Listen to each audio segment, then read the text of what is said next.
Mm. All right. Anybody hear me? Yep. Yep. Hello? Oh, great one. How are you? Ducky. It's been one of those mornings already. I've been trying to get on for like 10 minutes. I apologize. So we can start. The recording has started, John. Okay. We Happy have Friday, quorum. everyone. All right.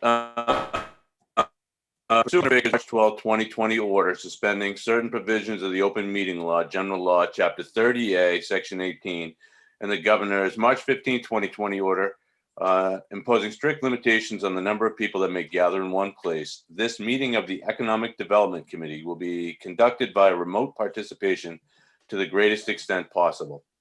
Specific information and the general guidelines for remote participation by members of the public and/or parties with a right and/or requirement to attend this meeting can be found at the Southborough, Town of Southborough's website at www.southboroughtown.com.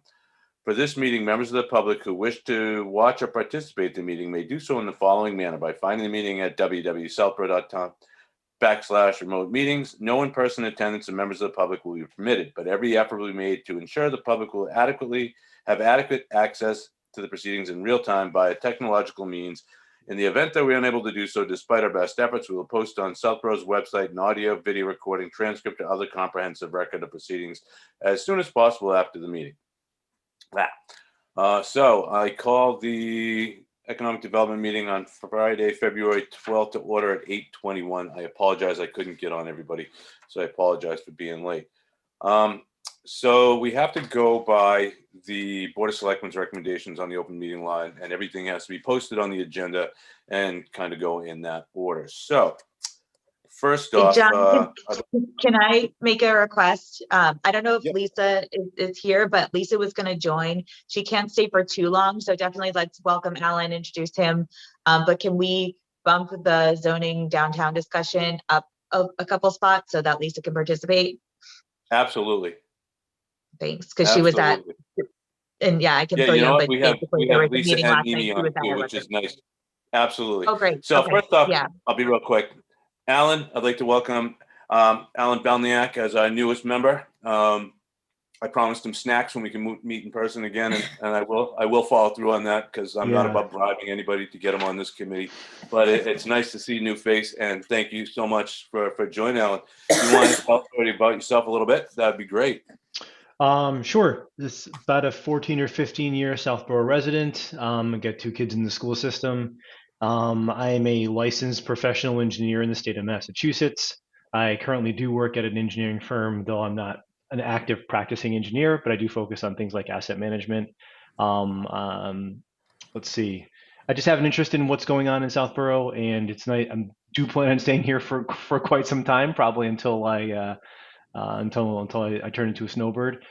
So I kind of care about what's going on. I'm friends with some of the folks around town, and it's just good to have a place to have a voice and kind of help affect change.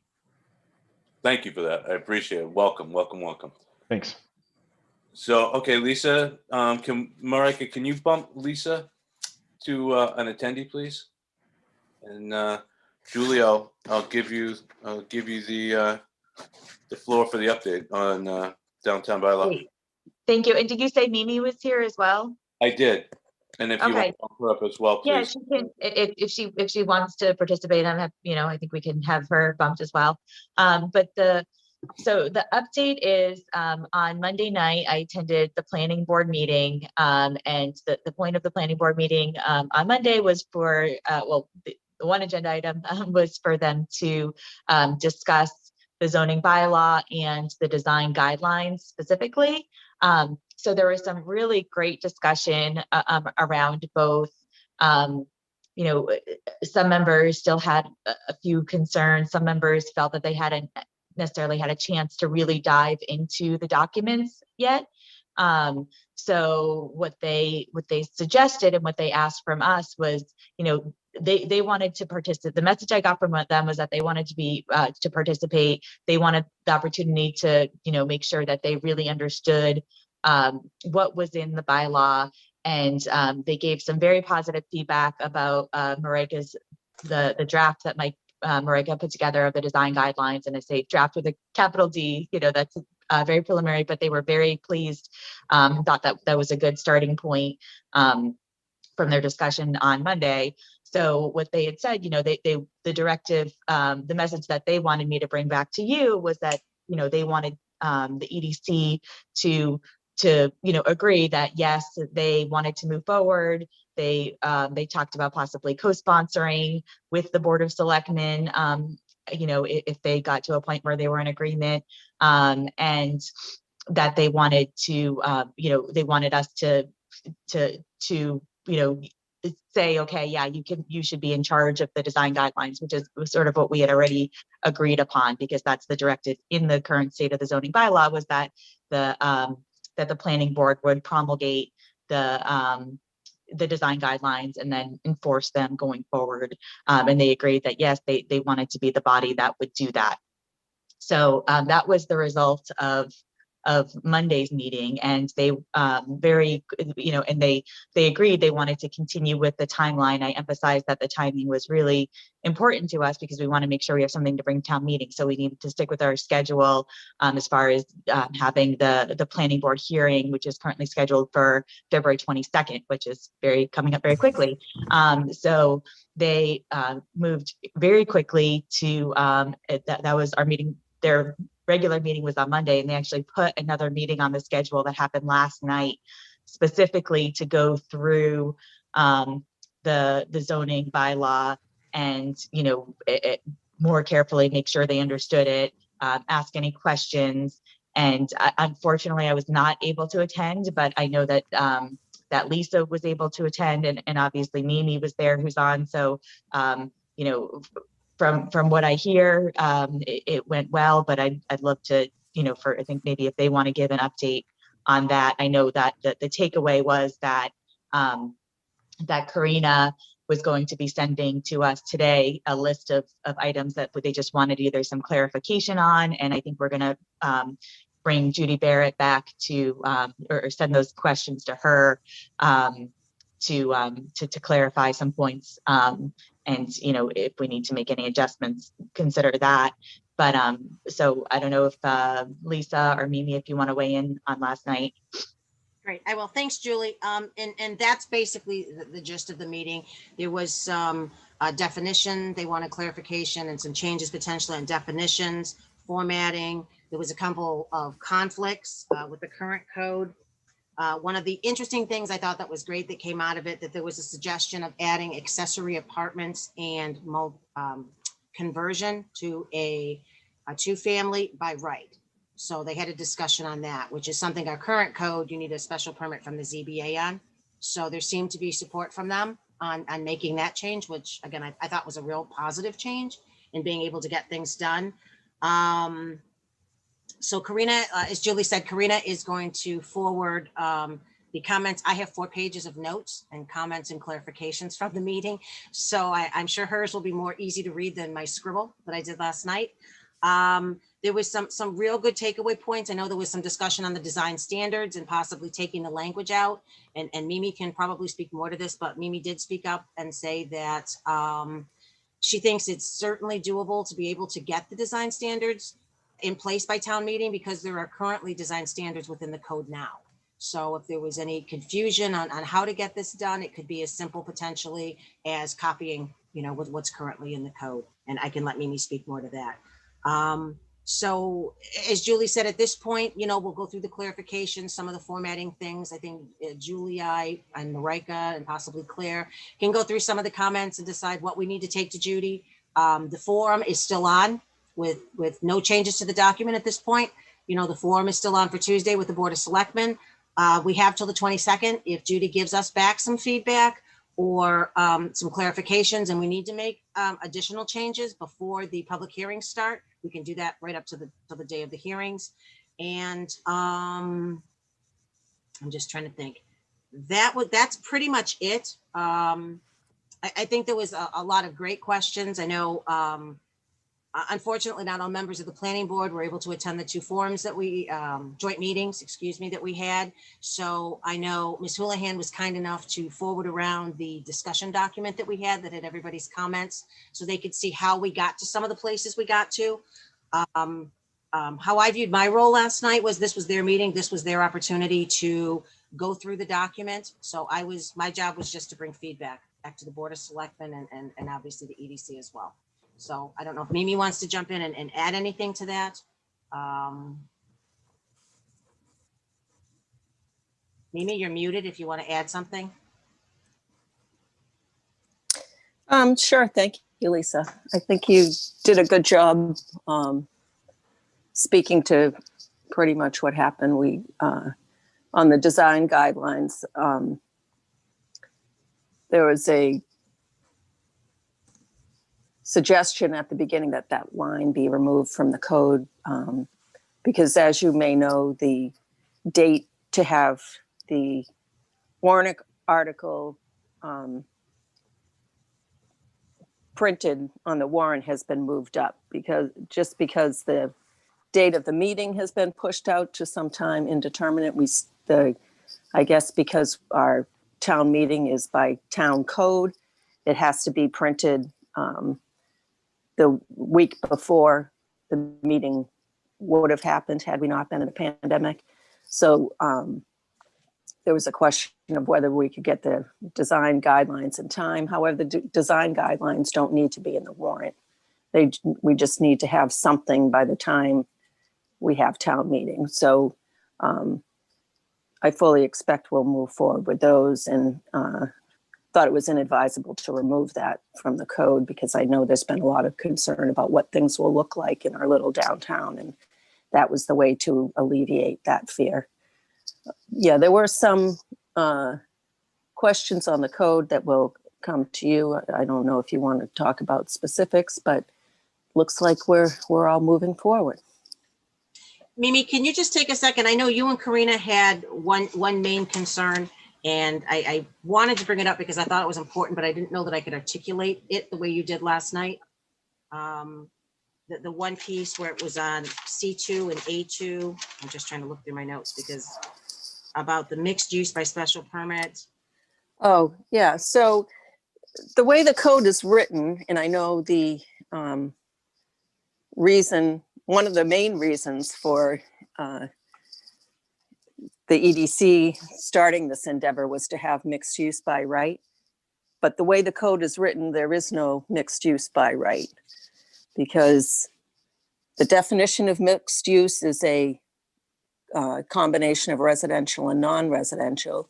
And then in the paragraph where it shows the allowed uses by right, it says mixed use if the uses are in A or B and there are no residential uses listed. So the only way you could do mixed use would be by special permit, which I think defeats the point. So I was saying we need to put something in there, and I think it was in one of the earlier versions that multifamily use, if within a mixed use development, up to so many units. So then we could have mixed use by right. That was the main thing. There was a lot of question on that, the facade build out, which I know I never understood, and I didn't understand Judy's answer when I asked. And I guess the board is confused about that also. And the other main thing was on, is it section 5 on the site plan review? Yeah, section 5, that section was a little squishy. And, being a permitting board, we want to make sure things are very, very clear and that there's no question what the intention is and what's allowed. Because when there's any squishiness, strange things, unintended consequences happen. So that was pretty much the basics. Awesome, Mimi, thank you. So there you have it. And I think, Mimi, I think it was important that you brought up those points, because those were the three main things that we're going to be taking to Judy, I think, is for clarification on those. The rest were more just how potentially excuse me, did you get there? And, those are easy enough things to answer. So that's it in a nutshell. I'll be talking to Julie today, over the weekend, or whenever we get, the information from Karina, and we'll just continue to move forward. Yeah, thank you so much, Lisa and Mimi. And I think that's a really good point that Mimi brought up about the design guidelines, that, the design guidelines don't have to go through town meeting. But because we're presenting the bylaw and we're saying in the bylaw that the planning board will be promulgating the design guidelines and then enforcing them going forward, I think for a lot of residents, while, the meat of the bylaw is sort of the structural stuff, the setbacks, the height, what types of uses are allowed. But as far as what the vision is and what the town's going to look like, a lot of that information is going to be in the design guidelines. So I definitely think it's important when we get to town meeting to have, this is what we vision as the design guidelines. And I know at the meeting, the planning board meeting on Monday, a few members even mentioned, can we put in pictures of what we, other communities have done things like that, where they actually put in pictures of what they're looking for as far as materials or, different things like that. Which I think would be great to have those visuals. So so at town meeting, we'll hopefully, if it moves forward, we'll bring forward the bylaw. And yes, I agree. I think it's critical when we actually get to town meeting, even though we don't need it by the time we have to submit the warrant article, to have a document that people can reference and say, okay, this is what the design guidelines will be. Now, those would be subject to change based on the planning board, and the planning board could change them in the future without going to town meeting. But that's the intent, because, it's very difficult to pass zoning bylaw changes. You need 2/3 majority. It has to be at town meeting. Whereas, so we're sort of setting this as the foundation that we want to bring our town into the future. And we imagine that these bylaws will be in place for a long time to come, as the last ones were. But if in 10 years styles change, or there's, as we look at things like climate change, environmental things, there might be, changes in building materials and styles. We want a little bit more flexibility as a town to make design guideline changes. So that's why the planning board will be able to do that without having to go to town meeting in the future. Sense. Thank you, Lisa, and thank you, Mimi. Thank you. Everybody. Thank you, Everybody Mimi. have a nice weekend. Julie, I'm sure I'll talk to you. Yeah, I'll sometime talk to you soon, Lisa. All Thank right, you. Thank you. Take care. Bye-bye. Thank you. Happy snowstorm. Again, still. There's like 3 in the 10-day I don't forecast. want to hear it. This is very similar to 2015. Brady won the Super Bowl. We got 110 inches of snow in February. I don't like it. I don't like it at all. I have a question, and I'm going to play new guy card as long as I possibly can until you tell me I can't. So something I heard was mixed use is defined as a mix of residential and non-residential. Is that part of our zoning bylaw, or is that part of something? Is that part of a different regulation? That's zoning bylaw. Okay. So currently there is a mixed use provision in the current zoning bylaw, but it does not allow residential use to be mixed with anything else. So to as sort of an example of when the zoning bylaw was written, your night watchman can have, can be over your print shop, but you can't have an apartment over your coffee shop. So that's sort of the crux of what we're hoping to advance. Yeah, because I was thinking, like, it seems like one of the biggest hurdles or pieces of friction is that you want mixed use, but in order to be classified as mixed use, it has to be residential. It couldn't be commercial and retail or 2 other uses. So it could be, you could have office space over, and this bylaw will allow that. You could have office space over, commercial space. But I thought mixed use is defined as a residential and non, so there had to be a residential component for it to be mixed use. No, if I might jump in here, this is Rob. Mixed use is actually 2 different types of uses in the same location. As an example, Right. A restaurant is different than a retail. That's mixed use. Office is different than retail. It's just that in this particular case, because what people are hearing from the economic development community, that housing is a component that kind of energizes and sustains long-term development. Mhm. You need to have a housing component as part of the project, and Okay. we don't. So although we already have mixed use and can have it work by right, it's the Okay. housing component which shuts Got it it. down. Okay, so I was going to say, it seemed like if we just can find a way to change, if it's easy, the way we're defining mixed use to not have to include residential, that would free up a little bit of our. But I think I was maybe perhaps parsing too finely what the comment was. So okay, thank you for that clarification. And also that lines up with, kind of what's trendy right now as far as development is this mixed use residential, mixing both residential, retail, and office. A lot of that is happening in a lot of places. That's what the state economic development priorities are. And also that lines up with the town's goals from not only a master plan perspective, but also from the housing authority and SHOPC, which works on low income housing, although that's a different issue for here, but it's housing diversity is something that we're trying to promote. So that line as a town, so that lines up with that goal as well. Okay, great, thanks. And that works for EDC priorities too, in that we have a lot of local businesses here who have, in a lot of, varied industries that have commented to some of our members over the years that sometimes they struggle finding talent because they're trying to bring people in from Boston or closer to the city, and it's tough if you're unless you are at a certain stage of your life. The housing options in Southborough are not very varied, which limits our talent pool as well. So it all kind of lines up. Yeah, well put.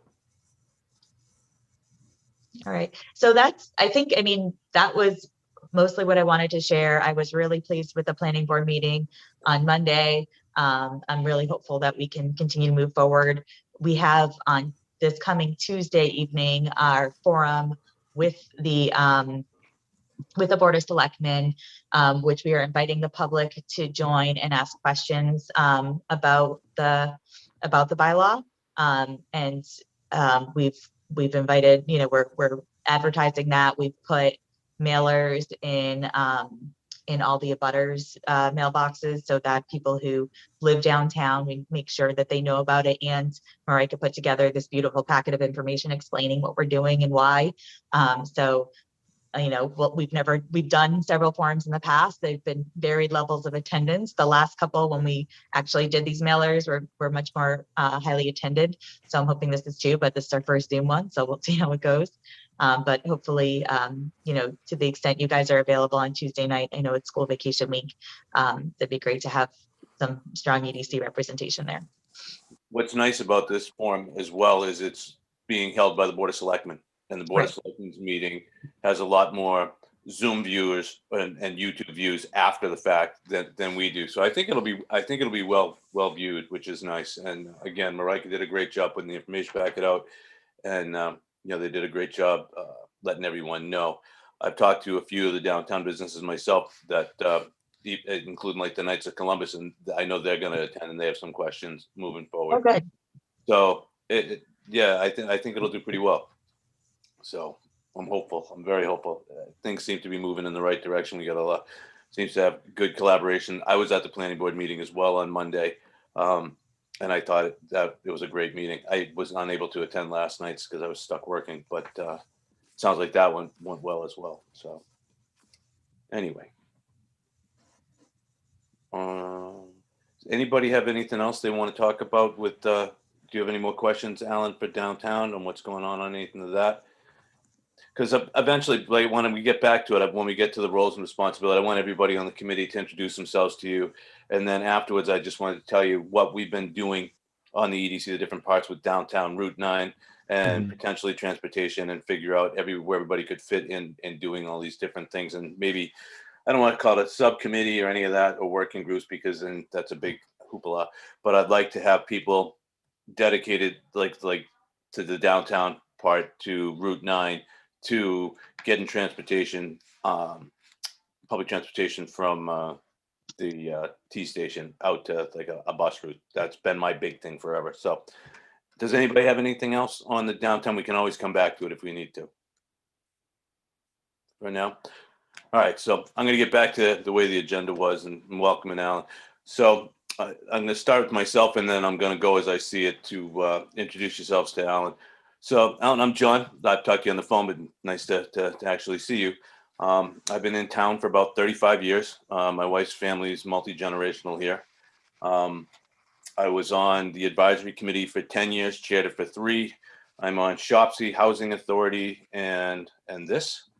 I initially got into advisory because I used to complain about our taxes, and I used to always say, you know, if I'm not trying to fix it, I'm part of the problem. So that's how I got sucked into that by Claire, actually. And then I think this is how I think Claire's the one that got me on this one too. So the more I learned about the EDC when I was on advisory, the more I wanted to do it, because personally, I don't think, maybe we have a little bit, but I don't think Southborough has as much of a spending problem as a revenue problem.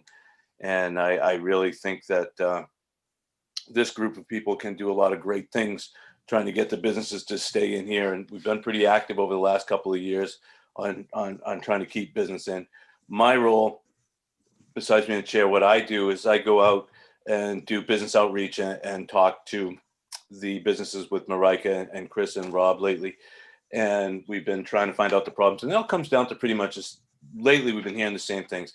Last mile transportation, Route 9, you know, everybody would like a different turnaround spot or lights at like Parkerville, more connectivity, because the loop is kind of hard for their businesses.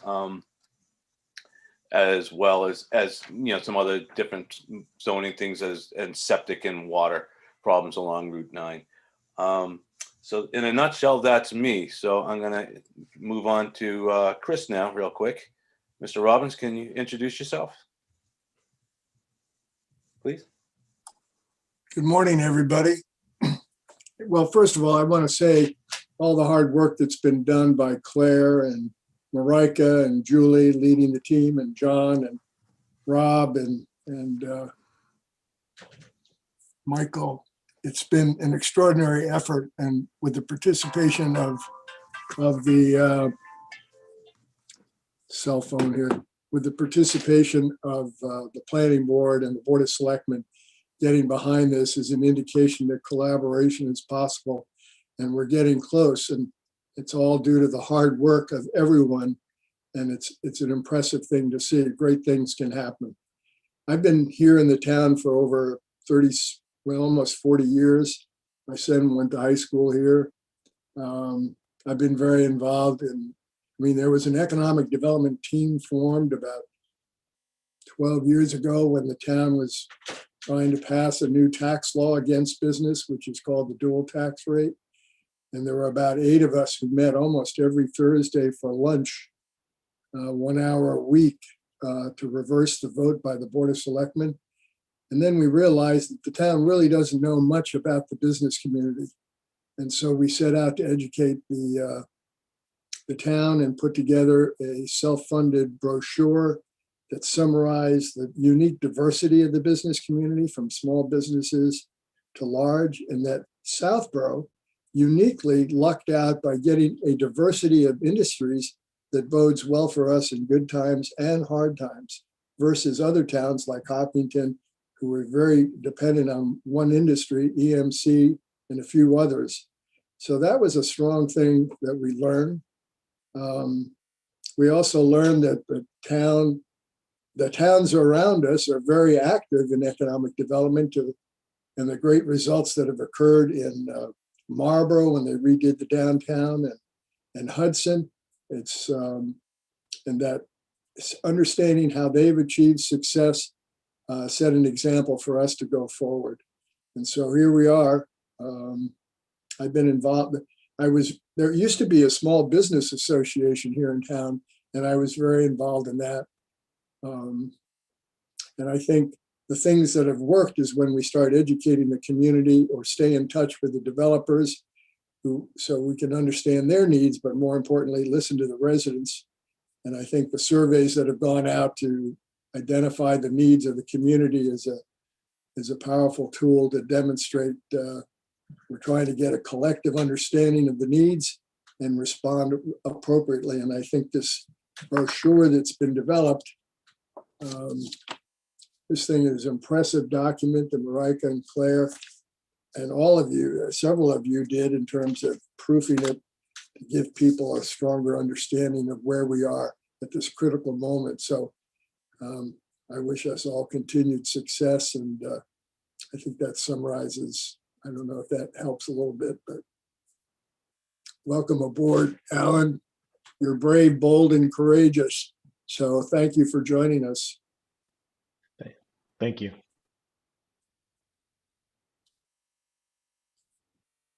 Sorry, Julie? You already know him, so, but I'll just. You're muted. Julie, you Hey, need Julie.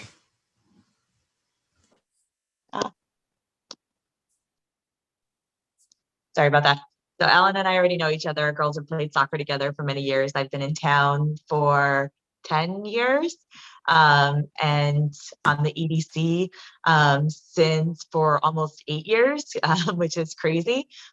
Chris and I somehow got in touch, and I remember having a coffee with him at Red Barn and talking about why having an economic development committee was important. So I've been on the committee since its inception, and it was all Chris's vision, and he put it all together, and he's been an active participant, and I've been involved. And I think the past about more than 3 years now, I've been really focused on the downtown initiative, which I know Alan and I've talked about a lot. So that's sort of been my baby in my focus for the last 3.5 years. But it's a great committee. We've had a lot of members who've been on for a long time, and I love the work that we do. So I'm glad to still be here, and I'm glad you're here too. Great. Thank you.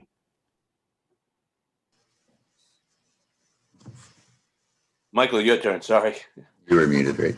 Hi, Alan. My name is Michael Moorhead, and I've been in town for about almost 7 years. I'm an architect, and John and I work together on the public safety building. So spent a good bit of time and lots of meetings there and hashing through what was going to be right for the town. And so very interested in, buildings and public space and what that means for our little town. And met Julie about a year ago, and she got me roped into this after my free time freed up when the building was done. But downtown is, I agree, it's a vital part of our town, and we do need to get something moving there because I think we'll get passed up by all the other towns around. So it's not fear that completely drives me, but I'd like to see something good happen there. But that's where my interest lies, and glad to be a part of it. I'm less a vocal member than most, but showing up's half the battle. So.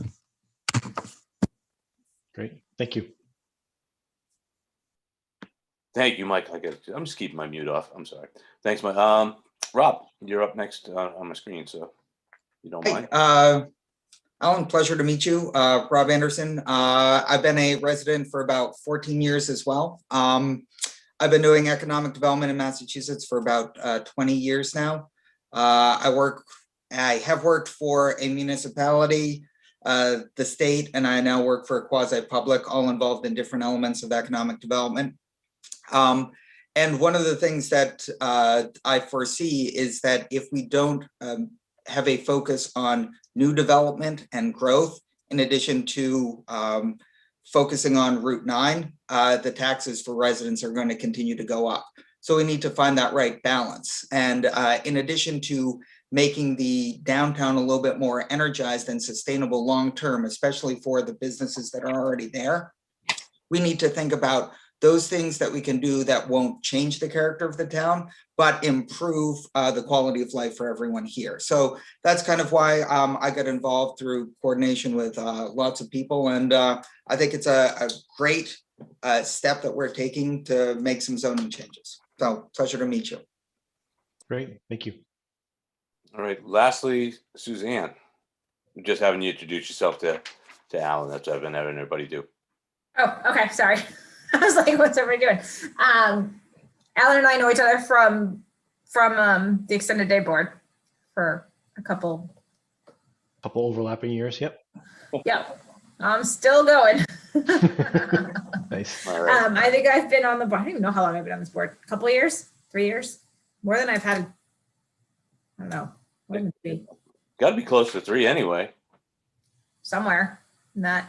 I work in my day job is working in commercial real estate. Not a broker, head up research. So a lot of interest in kind of the data side of what's driving people's decisions and what's making them choose to plant their seeds in one location versus another. So I spend a lot of time working on that. So similar interest in town, love to see Route 9 kind of revitalized, from a resident standpoint too. We've been here, I think probably 17 years at this point. And we're not going anywhere. So would love to see it kind of bounce back. Great. And then Marika, do you want to say hi and introduce yourself too? As our EDC coordinator extraordinaire. Yeah, sorry. Yeah, I think Alan and I spoke over the phone, but it's nice to see you and welcome. I'm the EDC coordinator, so I'm trying to basically do all the work behind the scenes. But yeah, I mean, welcome. I don't have much to add. She doesn't try to do all the work behind the scenes. She does do all the work. He does everything. And she's a 19-hour a week employee. That's probably 90 hours a week because she's an addict, and I appreciate that. Yeah, you kind of get addicted to this kind of work, so just a warning. We meet every other Thursday. But she's not telling you she's got extensive background in economic development. Yes. And has done it in other countries. And so yeah, if you want to, I've been in Southborough now for 12 years. I moved. I have 3 kids who are still or going through the local school system. One is in college right now. But we moved here from Singapore, where I lived for 13 years. I studied economic geography, and I was involved. I mean, my working life was basically in telecoms, doing research in telecommunications, and later on business development for a telecoms operator in Singapore. Then I stopped work for some time to just focus on my kids, and that's when we moved here. My husband works for Dell EMC, and he traveled continuously. So, this is kind of trying to get back into some kind of, my own projects, I guess, my own work, which I'm really enjoying, and I love, working with the committee. I think they're all great people to work with. So that's my background. I can't help but just re-emphasize, like Suzanne, we're all a little shy to talk about herself, but Suzanne is a data collector and an analysis of buildings and space availability and trends in the commercial market. So she has an intimate understanding of the fluctuations that go on in vacancy rates and what else can you tell them, Suzanne?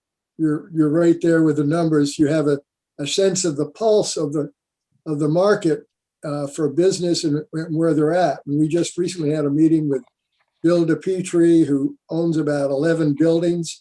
He has a 3% vacancy rate because they pay special and close attention to their customers, in contrast to the Kaz building that's owned by a New York City firm. But Suzanne gives us a unique perspective of what's going on around us. And I wanted to say, all of you bring a certain expertise and unique ability to present the case for this town. And it's really John, multi-generational family, but he has more connections and networks than most of us, which really adds great value to what we do. And Not really. Well, thank you for that, everything, Chris. But Alan, so what I have on the agenda next was the roles and responsibilities So it's basically, I just want to say in a nutshell what we've got going. So with the downtown bylaw and all that, that, as you know, Julie's been working on forever with Marika, and Claire's that's down there. Claire Reynolds is our grant administrator for the wastewater as well as the bylaw. The other thing we got going, so that's been Claire. A lot of Rob's we use him all over the place. So it's been Claire, Rob, Julie, and Marika dealing with that mostly. So then we have Route 9 businesses. We've been doing outreach, and that's been Chris, myself, Marika, Rob lately. I think even Suzanne's come. So we've been going out and meeting with all the businesses. And then the last thing, that when we meet with them, they all talk about last mile. So what I really want to focus on is trying to find grant money and different things for last mile transportation. In the last housing bill that just went through the state, Hudson got a $75,000, but hasn't been bonded yet, but Hudson's put in for $75,000 for last mile transportation from the Southborough train station to their businesses. I think it's silly that we don't have a bus that runs from our train station to all the different businesses here. So, and that, what I'm with those three things going, I'm just trying to find out what you think you want to be involved in, and what your niche would be, what you'd like to do, what kind of time you'd have to do it with us. So I do have a background in transportation. My PE is focused on it's civil engineering, but specifically traffic and transportation. I mentioned in my interview, and some of you may know that a long time ago, I was actually part of the engineering consulting firm that helped work on Southborough's master plan, and I worked on the transportation chapter of that. So I do have. If I had to pick a passion of all the things you mentioned, I'm interested in all of those, but I think probably transportation is an area I could probably lend the most expertise. Second would be probably engaging Route 9 businesses, because completely independent of this team and this task force, just driving up and down Route 9 to just thinking like there's a lot of commercial business here. We have very little retail tax base, but yet we have 12,000 strong in our community who need retail. So like, why can't we make that happen? So I certainly have an interest in that as well. But I think maybe I could also just probably participate in another meeting or so to kind of see how you all operate and kind of see what things pop up. I'm not sure if we need to decide or commit now, but no, not at all. I'd say like probably transportation and traffic would be the ones that jump out to me the most. That one's kind of my baby that I've been wanting to work on forever. Marika's been putting together a Route 9 presentation that hopefully next month sometime we'll give to the selectmen to see what we found for different issues and going on with there. So once that gets going, I'd really love to pick your brain on what you think we can do for transportation, last mile, even like different turnarounds and on Route 9, how we can go about that, and different things on your thoughts and expertise. So that's great. You made my day with what you said you're interested in. So okay, I thank you for that. I'm really glad. John, I have a question on Route 9, and I know you've talked a little bit about it, but do we know if on Route 9 mixed use residential / commercial is allowed per the zoning bylaw? I don't know. I think not on some of the spots. I don't believe so. So what's funny is No, it's not allowed. It could be in certain ways. I think at one of the SHOPSI meetings that Jesse, we were talking about with the CAS building, and where they're saying the CAS building will probably be empty because we have such a high inventory of better space, that they're predicting the CAS building to be empty for like another 10 years before it would go anywhere. And that they might want to try to make that more of a residential building. I had asked if that could be done, and I don't think it can. I think the only way it could be done is if they did it as a smart growth on Parkerville, because it's on both sides of the road. But I'm not sure. I'd have to look into that. I do see that Karina Quinn, the town planner's on, so I don't know. No, there's no mixed use allowed in business, highway, or industrial, which are all the lots. So you can do either. Housing is allowed, but you can't have a mix of uses. Like, I think that was the question, Julie. Because it just seems to me that I know obviously housing diversity is something, and I know John, you're on CHOPSI, that's been discussed a lot, and we've also talked recently. Suzanne's brought up a bunch too, like, you know, what does office space in the future look like? Are we going to be able to, you know, keep our vacancy rates low going forward, you know, in the next year and beyond?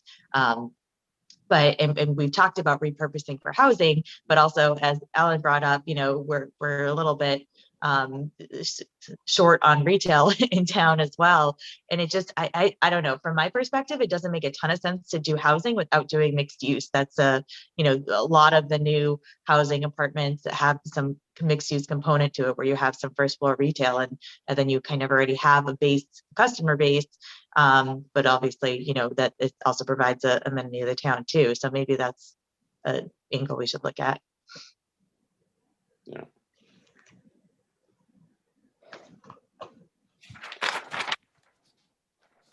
All right, anybody have anything else about Route 9 or anything? Mimi just said over 50, sorry, I can't read fast enough. Multifamily.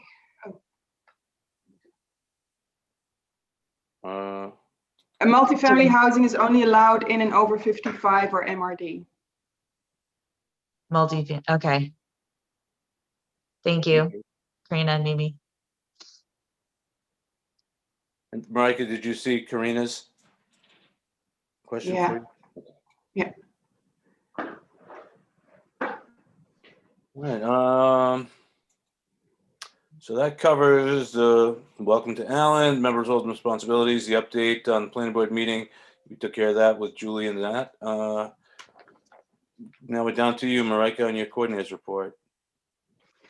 So yeah, quick update on the micro enterprise grant. Still having my bi-weekly meetings with the coalition. Basically, the money is available to Southborough businesses till the end of 2021. So currently we are in round 4. I actually was in touch with 2 businesses that plan to apply, which is good news. I haven't received the list of companies that applied in round 3 and who was successful. But I believe there was one Southborough company in round 3. So yeah, I spoke to a few companies, and I think everyone is kind of, I mean, as we know, everyone is struggling, especially the small businesses. It's kind of like a trickle down effect. We all know the devastation to restaurants because of, you know, the businesses are not operating, employees are not going to their offices, so they're missing out on a lot of, you know, income, revenue, business.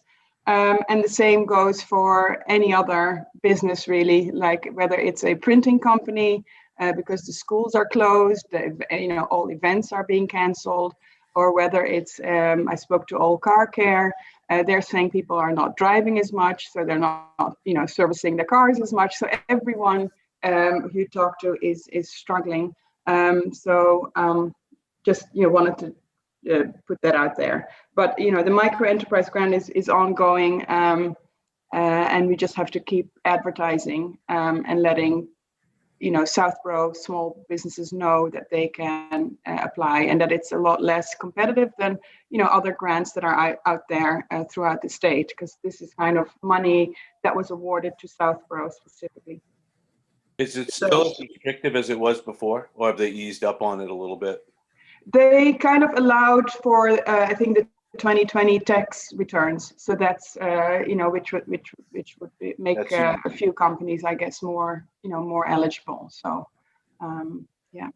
So just to let Alan know, so what happened was the micro enterprise grant, you're eligible for up to $10,000 grant money if you had 5 or less employees. Problem was that if they were going by the 2019 taxes, so if you had a good year and you made over $100,000, I think it was, you weren't eligible. But in 2020, some of these people that had great years in 2019, they tanked. So they changed it and they were allowing that tax. So that was a huge thing. So more people would be eligible for it, I believe, and hopefully it continues that trend. Am I right on that, Marika? Was that about that? Yeah, so yeah, exactly, yeah. Sorry. So any questions about the micro enterprise grant? How many businesses have taken advantage of it so far that we know of roughly?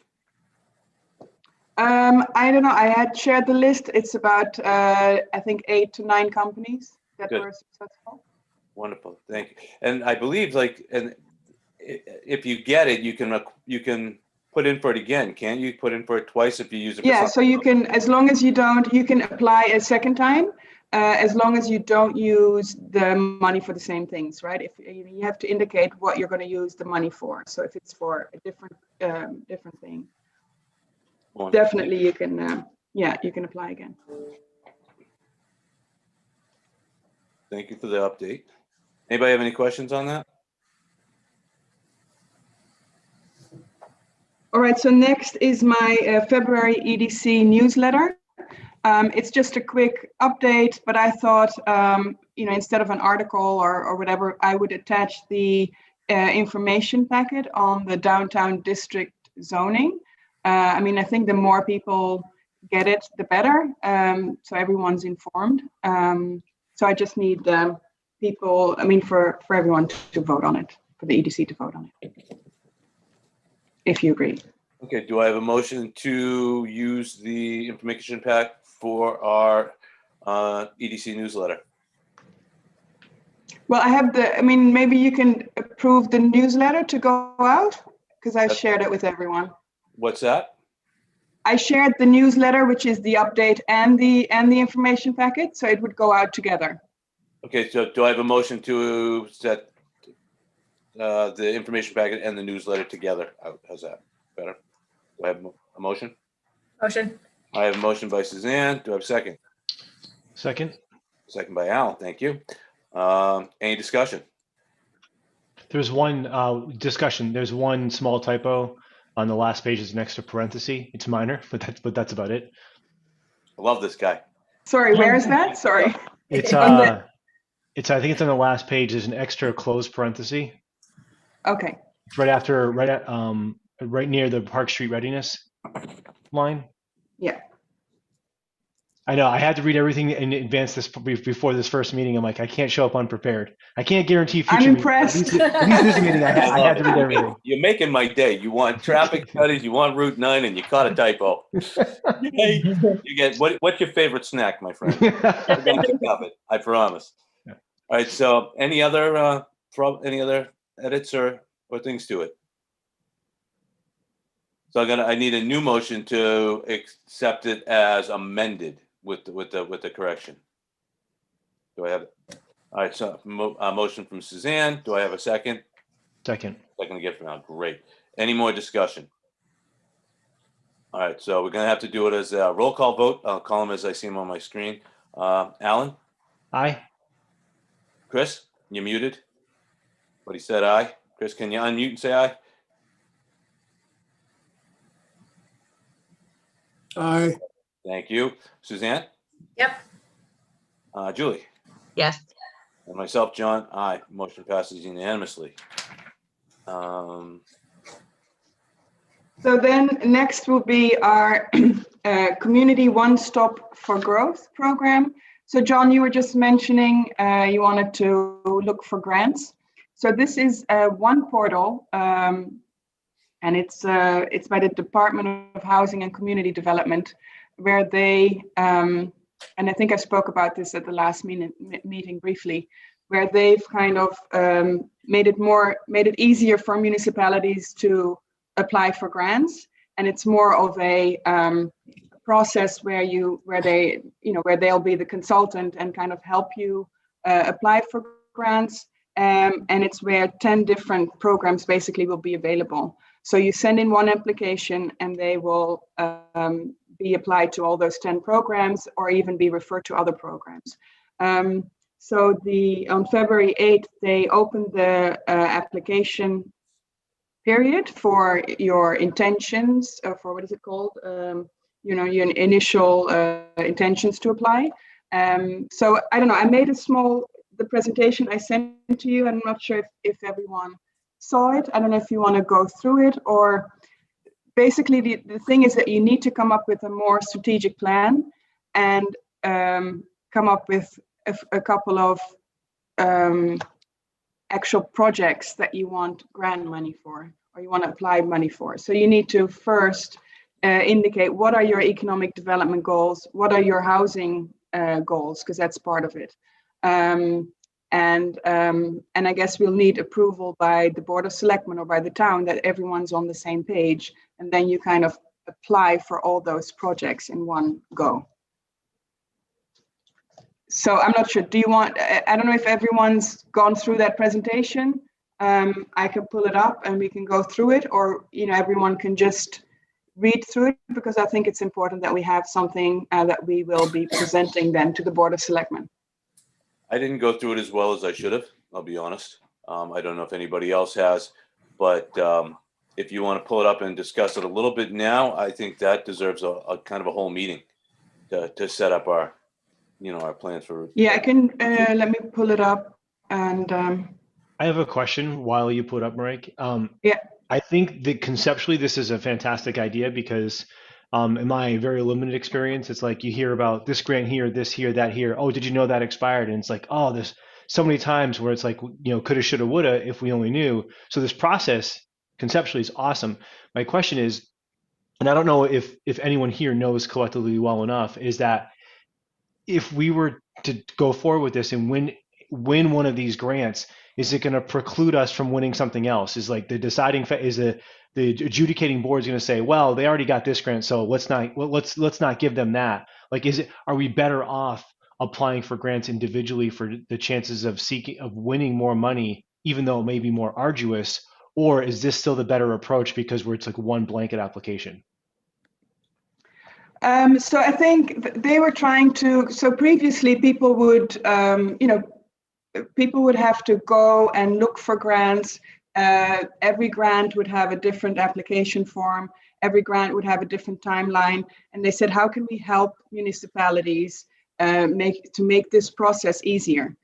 So that's why they're actually combining different agencies to work together. So, and then they are more like it's not like a process where you just submit something and you wait and then wait till you're granted some funding or not. It's more of a working relationship. So they'll give you feedback and say, okay, we need more information about this, or, you know, this looks great. And then they will communicate among the different agencies to see where it would fit. And so I think it doesn't, if you apply for this, I don't think it has any effect on other grants that you won't be able to get. I think the important thing is that we currently have a grant, and it's important that when we have a grant that we actually use that money and move forward and implement things. I think that is more of a, if for instance, if our bylaw doesn't go anywhere, or we can't prove that we did everything we could to get it through town meeting.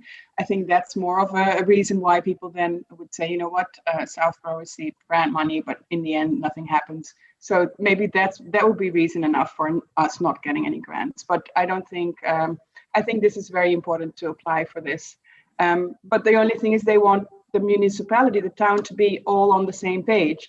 And they want to see it, see whatever project you bring forward, see it in a more comprehensive plan. That's why they say you need to submit some kind of a strategic plan or white paper, so we can see how these projects fit into your overall community development goals. Okay. So thank you. So can you see am I sharing my page? Yes. Yeah. Yeah, I think this is great. And Marika, maybe we can talk offline. I'm just thinking, because I'm the EDC representative on the master plan committee too. And Yeah. so we're trying to think about how, and we have talked a little bit on the master plan committee about grant opportunities for development going forward. And I think, right now we're in a phase where there seems to be, a lot of different grants available for things that line up with our committee's interests.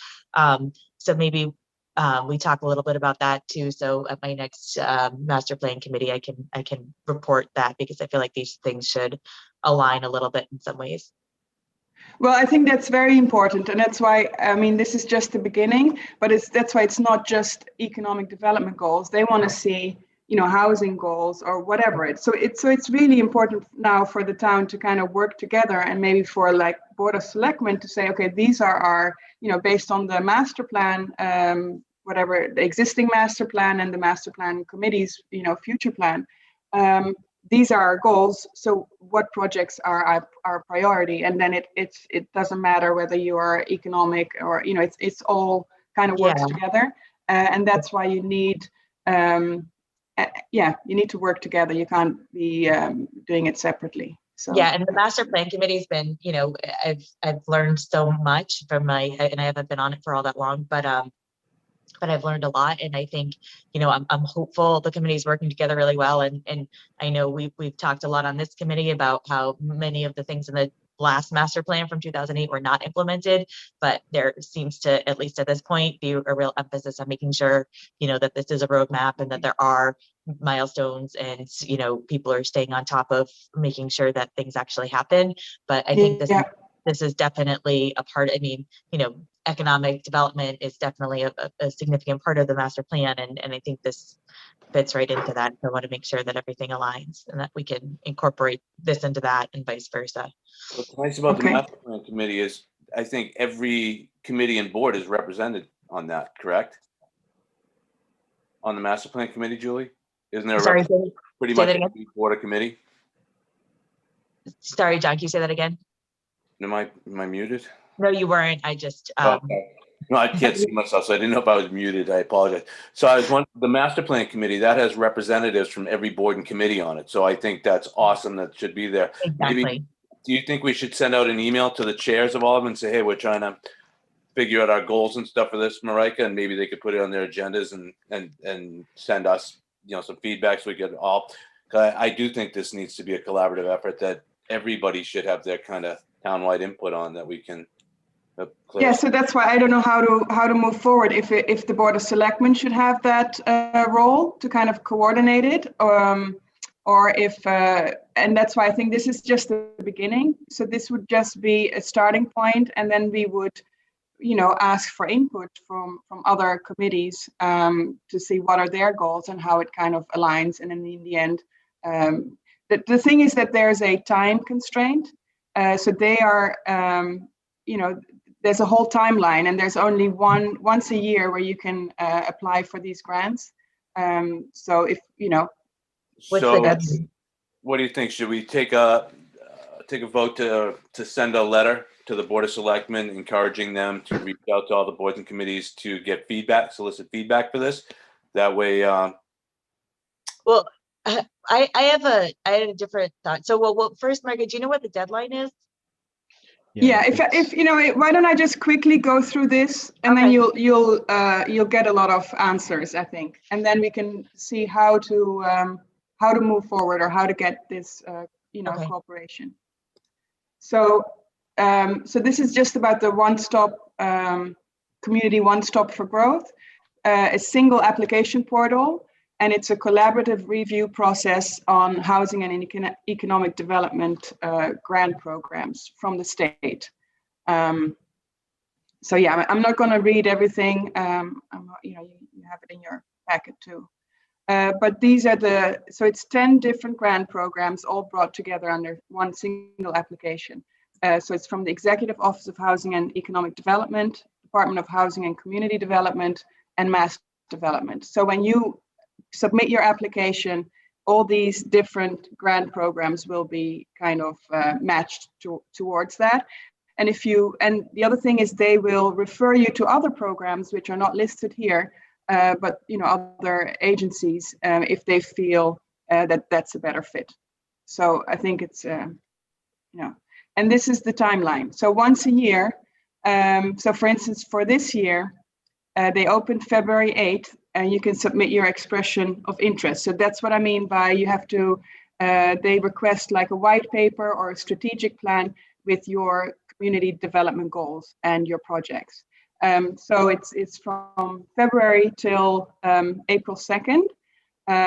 But they would rather have it sooner than later, because it's a review process, and they'll get back to you. You might need to make changes. They might, so it's kind of a collaborative process with with the state. And then in May, you can submit your full application, and then they will review it, evaluate it, and then in October you get notified if you're successful. So it's a whole, like an annual process. And if you're not successful this year, you'll have to wait till 2021 to submit a new application. Do you know if any other boards or committee are interested in this, or have been talking about it, or have already started writing the white paper, so to say?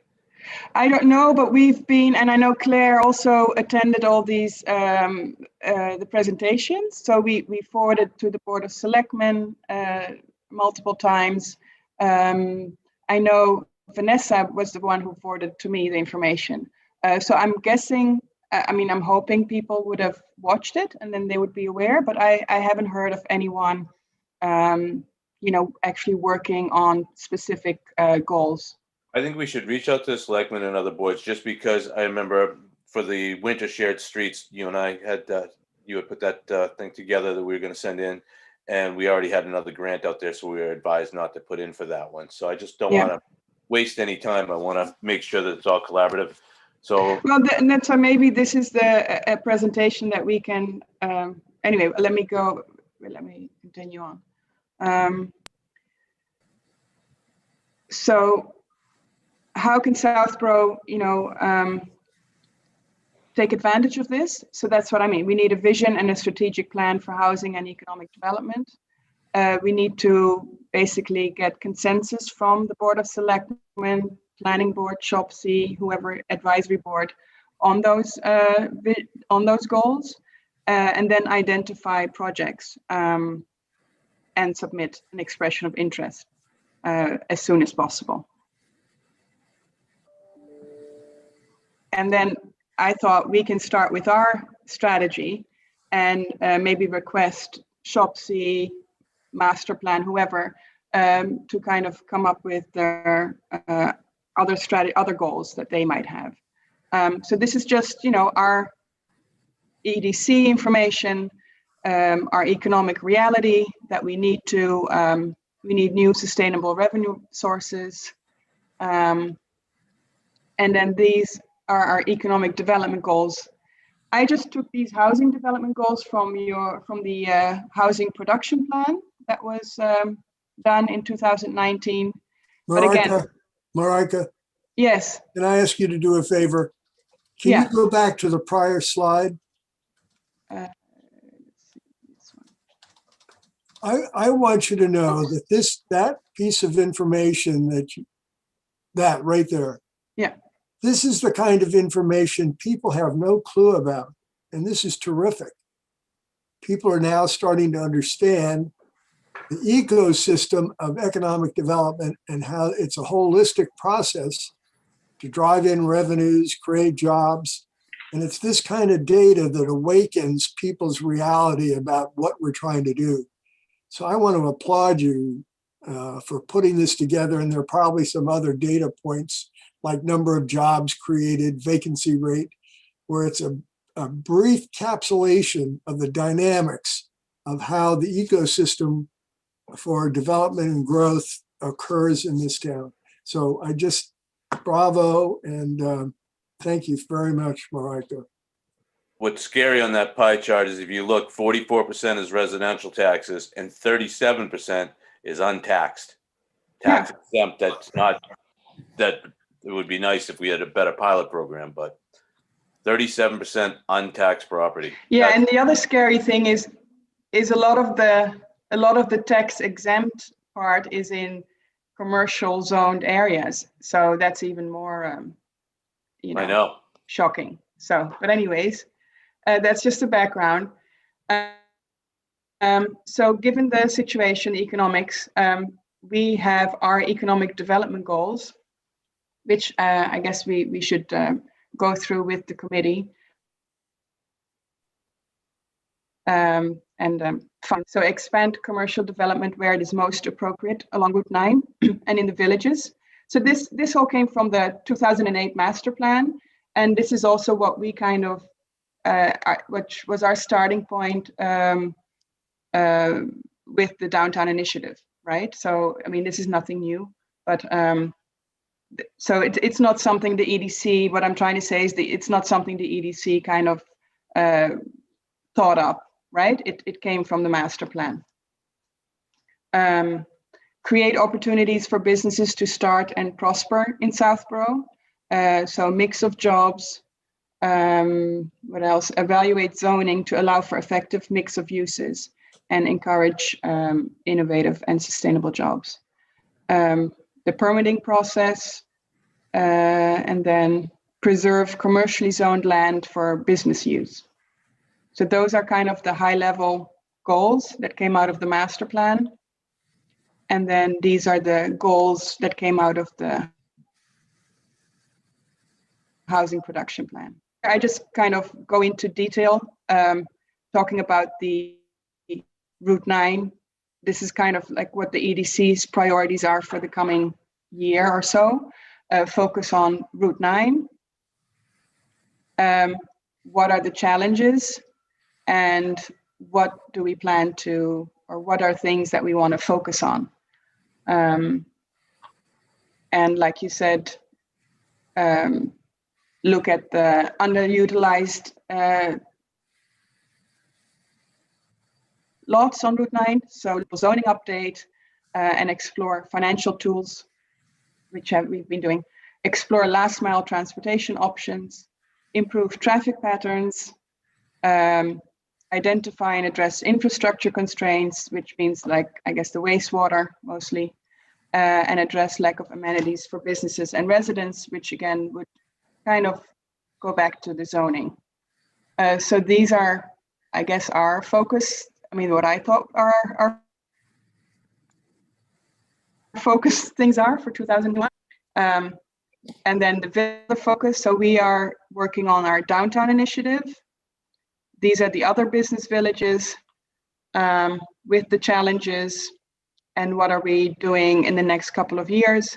I guess continue with the next phase of our downtown initiative. So what are we doing after we pass the zoning bylaw, design guidelines, have a wastewater study done? What are our next projects with that project, and do we need any grant money for that? And are we taking on the revitalization of the other business villages as well by updating the zoning there and addressing infrastructure constraints? So I thought of maybe like 4 specific projects. Downtown Initiative Phase 2, wastewater infrastructure implementation. I don't know if the town, if we need to, and these are just my thoughts. So this is nothing, that's why I need people's feedback and see how we can move forward. What does wayfinding mean? Basically improving all the signage, signage to downtown. I'd use the word signage. Yeah. But even, I mean, what about maybe guidelines? Are they included in here? So we need to kind of figure out what are the next steps for the downtown initiative. And then the other thing I was thinking, there's a lot of talk about the MBTA communities, where the state actually wants by right zoning for multifamily housing near commuter rail stations. So I mean that would be a housing goal, but it could, it should be included as one. But again, that we need input from SHOPC or the planning board, because that's something then we could look into when we look at Southville, for instance. Yeah, and I think that anytime we're looking at multifamily housing, I think we should also be trying to look at it in conjunction with mixed use and seeing. Yes. Yeah. And again, that's going to be potentially another zoning issue. We know it will be in the other villages. Yeah. And it sounds like on Route 9 as well. So, I think as much as I have not a huge amount of excitement about trying to fight the zoning battle on multiple fronts. Maybe if we can get this one passed, maybe that serves as a template, and maybe if we continue to talk about the benefits of mixed use, maybe it would be easier to get it passed in other villages and along Route 9. Yeah. And I agree with Chris that slide, that pie chart is very telling in the fact that we don't get a lot of tax revenue from businesses as compared to residents. I think that's something that we have an opportunity to look at. Yeah. I think No, sorry. I think in that pie chart, in addition to showing what the percent of land use is, and I don't know if we're able to say, but what is the percent of the actual revenue generated from each portion of that pie chart? Because that is also telling, because they're not equal tax rates like by land use. So what that helps to accentuate is the fact that yes, this is the land use, but also we're getting this much from this group and this much from this group, and to show those comparative weightings, I think is also pretty telling. That's a good idea. Yeah, And absolutely. I think what else is interesting too is what we're missing out on. So when these commercial properties on Route 9 sit empty, or vacant, portions of them sit vacant for long periods of time, the portion of taxes that we're missing out on, right? So Yeah. the revenue that we're missing out on, as if we could solve a lot of these other problems to encourage companies to fill the spaces that we have, what would be the benefit? There's multiple benefits, right? But obviously that's just a pretty straightforward one right there. Yeah. Yeah, But I think residents are kind of, they understand that part, that, we don't want to have empty lots. I think what sometimes they don't understand is that we need development, right? So yeah, again, and I think, in the end, it all comes down to zoning. That's whatever work we do, in the end, if whoever we speak to, zoning is a big part of things not developing or not moving along. So unfortunately. Overall, I'm supportive of this. I think right now we're, as from the timeline you showed earlier, Mike, we're already in that submission window. We have until April 2nd, so let's call it April 1st is literally the last day. That's about 6.5 weeks if you look in a calendar. I think I'm supportive. I know this is not about just discussion. I'm supportive of reaching out to all the other boards to say, hey, let's do this. And I do think broad input is, we might be the ones that lead the charge, but we certainly need the broad input. But I think we need to really underscore the fact that we've only got 6.5 weeks to surface this, get input, start to put something together, circulate that for review, refine, and submit. Like that's not a lot of time when we given all the people who want to weigh in. So as much as we want to submit, like, hey, do you want to participate? We bold, underline, italics. This is the deadline, because that's not a lot of time. Can we? I'm just thinking about, because I feel like if we just send this to other board, well, one, I assume if Vanessa sent this to us, she probably also sent it to other committees. But I think this presentation, I'd be surprised if anybody's looked at it as in-depthly as you have, Marika, and has, has this information the way you spelled it out so nicely. So does it make sense to try to, I also feel like if we just send this around to the boards and other boards and committees, we're not the ones who should or have the real authority to lead up this effort, although this, would benefit our committee's mission a lot. Does it make sense to present this to the Board of Selectmen and see if they want to share it with other committees and how their other committees' priorities might fit into this? Does it make sense to do it that way as opposed to us sending it to other boards and committees and asking? Yeah, always start with the top of the organization and getting the Board of Selectmen. I just want to say this presentation briefly with the updates that we're talking about or changes to improve on it and get others' input before it goes out. This is a wake-up call and a perspective that we've never, this raises the bar on who we are and what we do. This creates a new level of awareness that people will get. what we have to do. And I think it'll draw people to say, we got to get our act together. And they've never really understood the economic profile or the ecosystem. I was listening to a presentation yesterday. They call it the economic ecosystem. That's exactly what it is and how we're all interconnected. And it was nice to hear Mimi say that this is going to go forward. She made a positive statement that this, she's on board and their planning board feels it can go forward. But this elevates it to another level with more data that perhaps could be added. So I want to say bravo. This isn't just another flip chart. This is a wow. Oh, I didn't understand that. That will give people the motivation to change the way we perceive how things get done in the framework that this positions the town's level of growth and prosperity.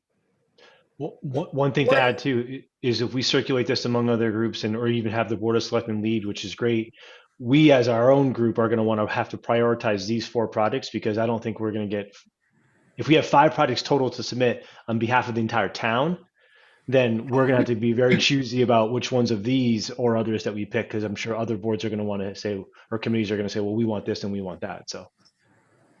Yeah, so I think it's mostly, so it's housing and economic development. So I think a lot of it, again, is if you look at the housing production plan goals, for instance, it's very much tied together as well. So it could be a combined project. That's what I mean. If you update the zoning, for instance, for, the one of the other business villages, it would be a combined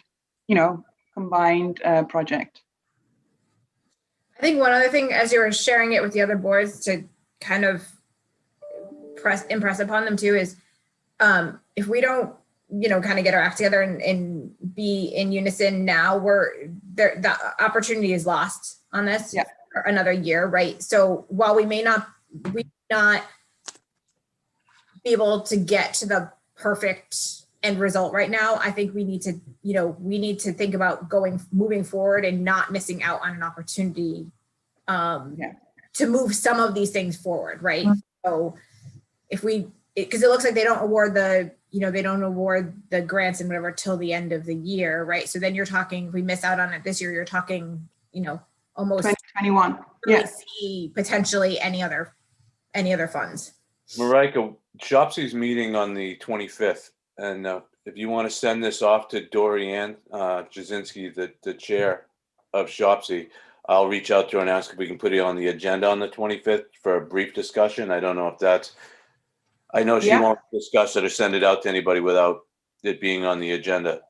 So if we could get it on the agenda, I think that would be great, that, because it's got the HPP plan in it, which is nice. So I think what Julie brought up is, I think that we need to decide, should we present this to the Board of Selectmen first and kind of get their attention and have them kind of coordinate and kind of push these committees to come up with the. I agree, but if they don't do anything before the 25th, I'd like to have this on Shopsy's agenda on the 25th, because we meet monthly.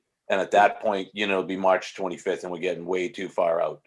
But I do think if this is primarily EDC, economic development and housing, I'd like to have it on Shopsy's agenda sooner than later.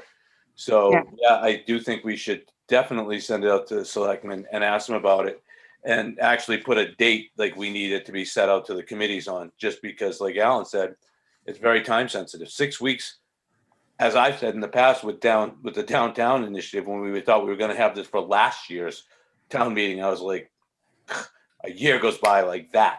6 weeks is a blink in town government. Yeah. So. Claire is raising her hand to talk. Okay, Marika, you want to bring Claire in, please? Wait a minute. I'm just. I have to jump in a couple minutes for a meeting, so. I have until about 9:55 also. Yeah, I need to. Sorry. Marika, you don't need to bring me in. I'll be real fast. Okay.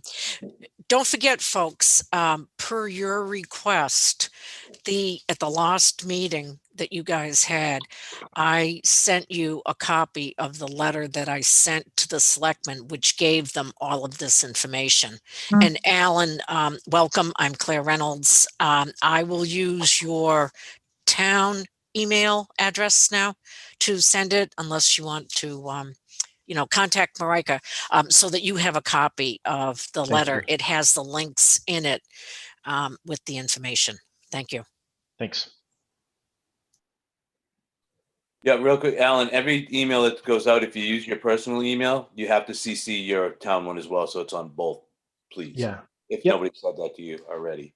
No, they haven't, but I just set up a forward from my town email to my Gmail so I don't miss anything. So That's why I do the same thing. I have 2 accounts on it. So brilliant. But everything has to go through the town as well, just for open meeting. So John, just quickly, I'm just trying to figure out how to move forward. So yeah, I'll send it to Dorian and request they put it on their agenda.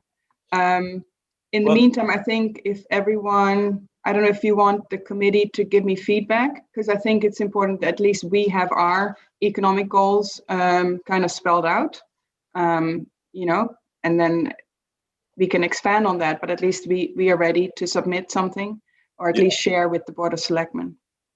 Absolutely. I think if anybody has any thoughts on our goals and stuff, send it to Marika only. Don't send to all. And then at our next meeting, we can kind of, if everybody has pretty much the same thing, Marika, I don't know if you'd have time or not to, kind of combine them all into a document. Yeah, that's fine. And that way we can go over it at our next meeting. I would send, with Shopsy, I agree. We should send it to the selectmen first. And if we don't get a response from them by, I don't know, early next week, mid next week, maybe we could get it to Shopsy. That way it gives her time to put it on the agenda for the 25th. It gives her at least a week to send it out to the committee. Do you think we should send it to the selectmen first and then to Shopsy afterwards? That's one of those. I think we need to have our goals determined first before we go to the selectmen and say, look, this is what we intend to do. These are our economic development goals. Do you agree with that? And then, what I mean is, do we want to send it to the selectmen to disperse to other committees to get their goals and stuff so we can have that collaborative thing? I thought that's what you meant when you were talking about sending it to the selectmen, not the final document with our goals. Just, hey, we're soliciting other boards and committees for information on what they want for the housing and blah, blah, blah. We can, but like Claire said, Claire sent a specific letter. They know so they should be aware of this program. So, unless, my purpose for approaching the selectmen would be like, here, these are our economic development goals. Please reach out to other committees so we can combine it with the housing development goals and then have it approved so that everyone's on the same page. So the town is kind of moving in the same direction. Makes sense. Yes. That makes sense.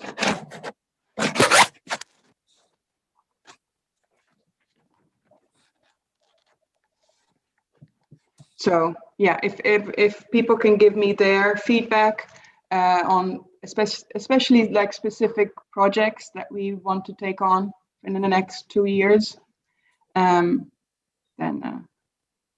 that'd be great. Mine are Route 9 and transportation. Broken record. Yeah, but we need specific. What is Route 9? Route 9 is very very broad, so we need specific. Wastewater management, because the things that we've identified as the problems on Route 9. Zoning. Route 9 is the turnarounds.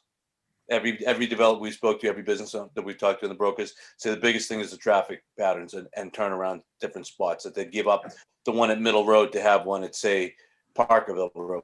You could have.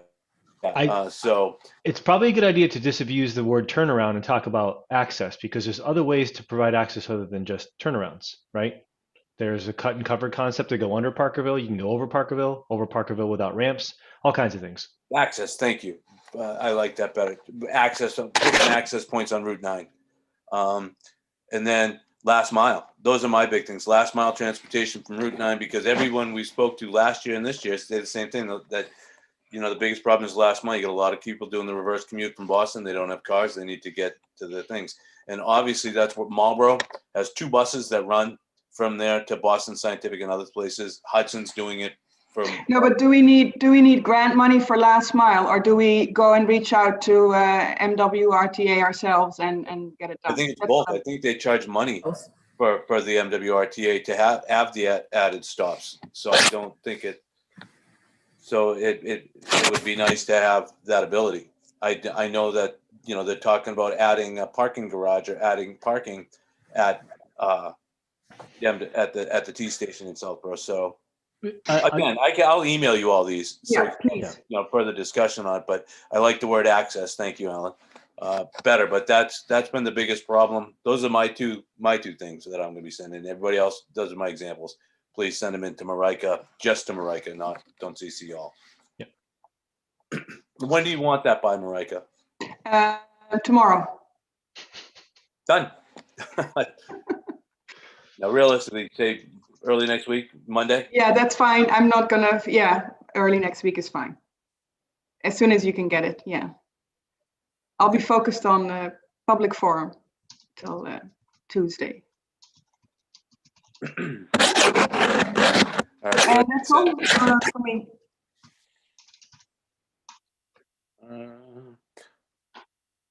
All right, we already talked about the forum a little bit and the status of that earlier.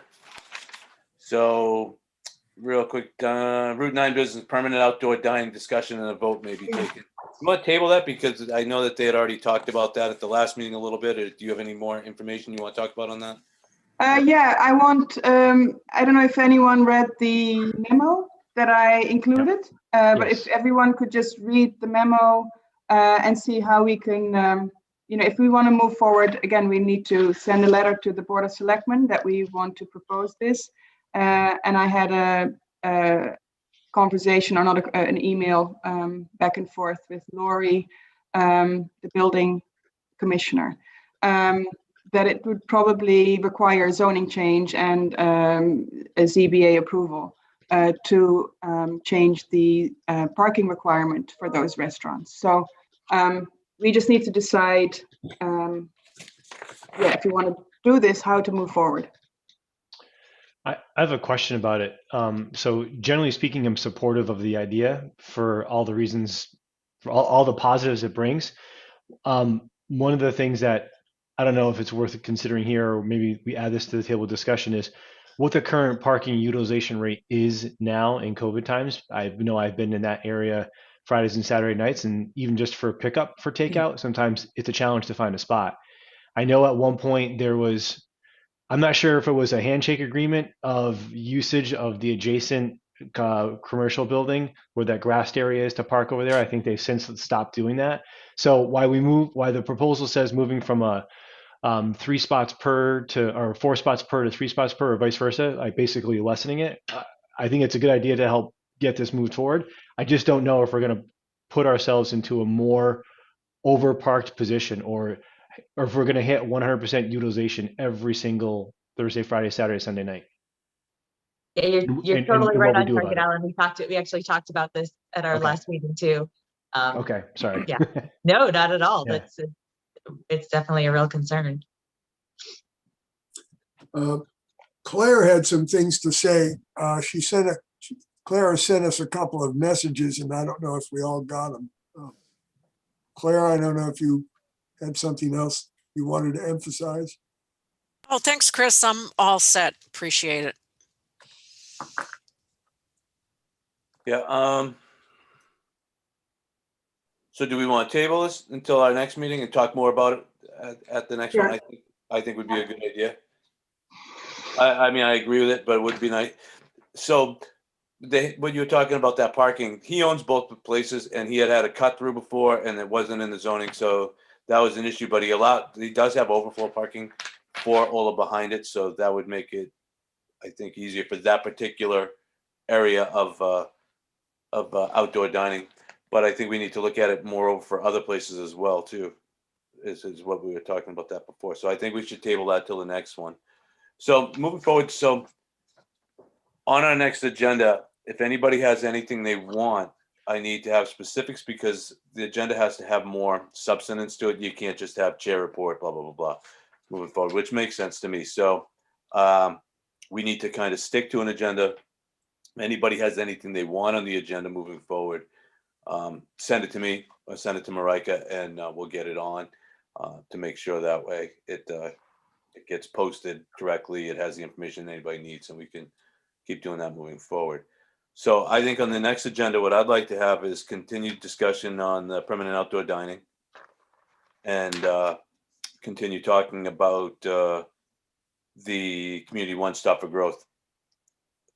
And I think that those two items may actually take up a fair amount of time, personally, to do it the way we want to. Anybody else have any ideas on what they'd like to continue talking about?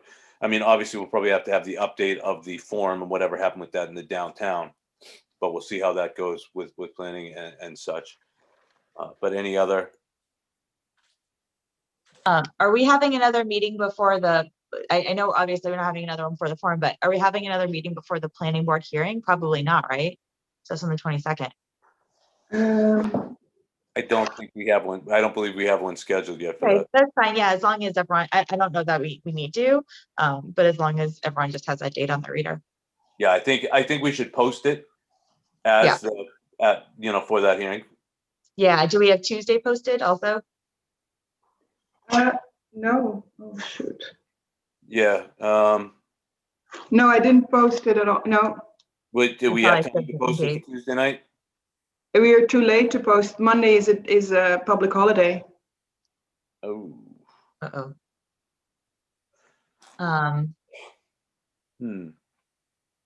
Well, I think we can just go there as a committee and just not take any active votes.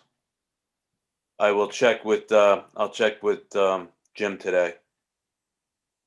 Yeah, check with Jim, make sure like, and I know we've talked about this before, I just can't remember what the answer is. If we like, I don't know if everyone was planning on attending. I also know it's school vacation week. And it's being hosted by Board of Selectmen, but obviously we're participating. So do we just have to be careful to not have forum, or is it okay as long as we're not? I'll find out. I'll be at the forum. Being there as citizens, I'll find out and I'll let everybody know prior to it. As soon as we finish up this meeting, I'll give Jim a call. And but I think it's not. I think it's happened to me before with advisory and different things that as long as we don't take a vote, you can have a quorum there. As long as I know we've dealt with it before. I'm not worried about it, but let's just make sure we're clear on what the rules are.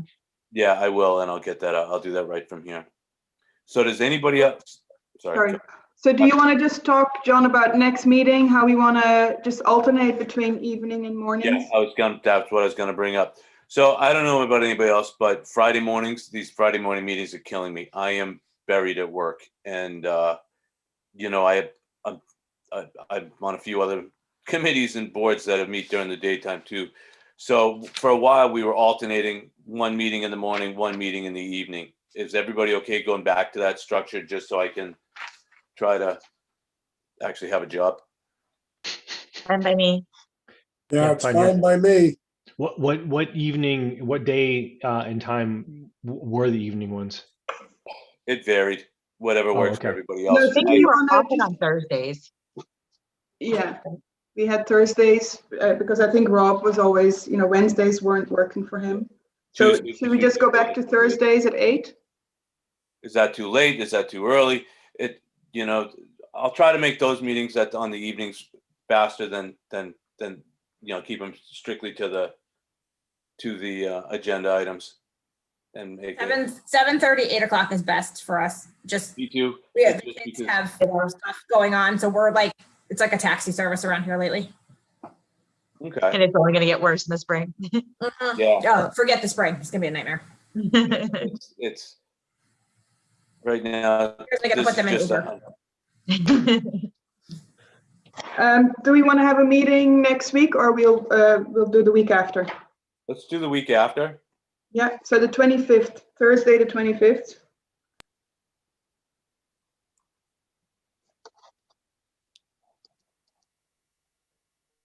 What's nice is I'll be able to give an update on because Shopsy's meeting the 25th in the morning. Yeah.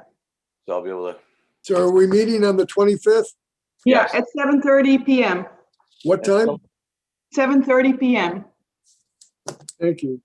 and so on that meeting, I want the One Stop for Growth as well as permanent outdoor dining discussion.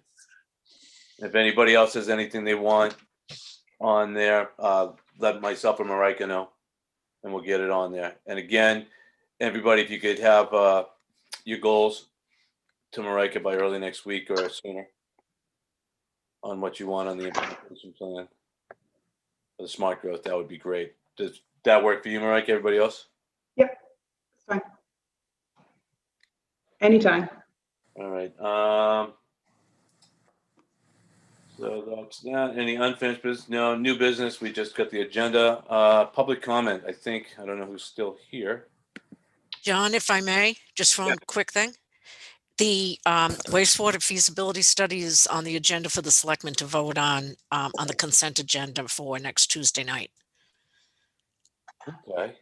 And Thank you, Claire. on that one? Who would- You're welcome, Chris. My pleasure. Where do we stand on that? What's are they voting? On- Yes, it's on the consent agenda, which is their agenda is posted for the meeting. And then they also have the request. They have the two proposals that were received, and they also have a recommendation. I've been working with Laurie on it to make sure that they had everything that's needed, and that's the information that'll go into the package. Then there was what, two bids? Yes, And then you check references of both, I'm assuming. Thank you. yes, with the town. Great, thank you. Wonderful, awesome, thank you. Karina, Miss Quinn is the town planners in the audience. Karina, do you have anything you want to have any questions or any public comment? I don't see your hand raised, so I think we're okay on that. Do I have a motion to adjourn? I shall move. Do I have a second? Second that. All right, I have a motion and a second. I'm going to do a roll call. I'm going to call it as I see it. Alan? Yes. Suzanne? Yes. Julie? Yeah. Mr. Robbins? Yes. And myself, yes, passes unanimously. I think that's all that's left in here. So thank you, everybody. Have a great weekend. Alan, again, thank you so much for joining. It's a pleasure to have you on board. Hopefully you stay liking it, or it's I'm not scared yet, so, but good time you might be. I'll underscore yet. Yeah. Yeah. Thank you for having me. Thanks for the warm welcome. All right, everybody. Have a great Thanks, weekend. everyone. Stay safe. And I can't believe we're getting more snow. You guys just all bummed me out because I'm so sick. I shoveled my roof yesterday. I'm done.